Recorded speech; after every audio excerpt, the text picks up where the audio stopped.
Сәлем баршаңызға. Бүгін біз күзгі салат дайындайтын боламыз. Ол үшін 2 килограмм жуа қажет, 2 килограмм болгар бұрышы қажет, 2 килограмм қызанақ, 2 килограмм сәбіз, 2 килограмм қияр қажет, 3 килограмм капуста қажет. Енді осы капустамыздың үстіне 1 стакан тұзымызды себеміз. Капустамызды араластырдық. Енді осы капустамызға 2 ас қасық уксус құямыз. Және де бұл 1 сағаттай тұрады. Бетін жауып қоямыз. Бұлардың барлығын осылай турап дайындап аламыз. Капустамыздың үстіне сәбіз бен болгар бұрышын салып араластырамыз. Енді жуамызды салып араластырамыз. Одан кейін қиярымызды салып араластырамыз. Барлығын араластырдық. Енді біршама уақытқа тынығуға қалдырамыз.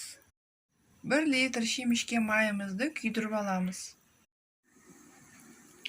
1 литр қыздырылған шемішке майымызды құямыз. Шемішке майын құйғаннан кейін әбден араластырамыз. Банкаларды стерильдейміз. Қақпақтарын қайнатамыз. Әр банкіге 1 лавр жапырағы, 5-6 қара бұрыш, 1 ащы бұрыш және де 2 қалампыр саламыз. 2 қалампыр саламыз. Салатымызды жаймендеп банкіге саламыз.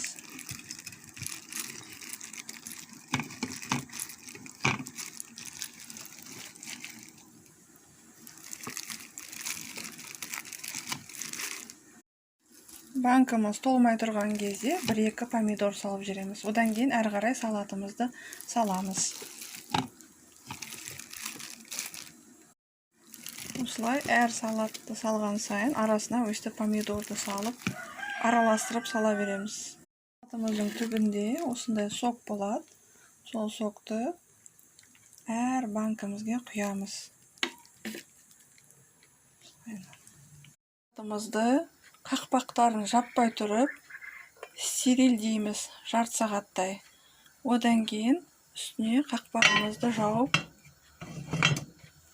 стерильдейміз.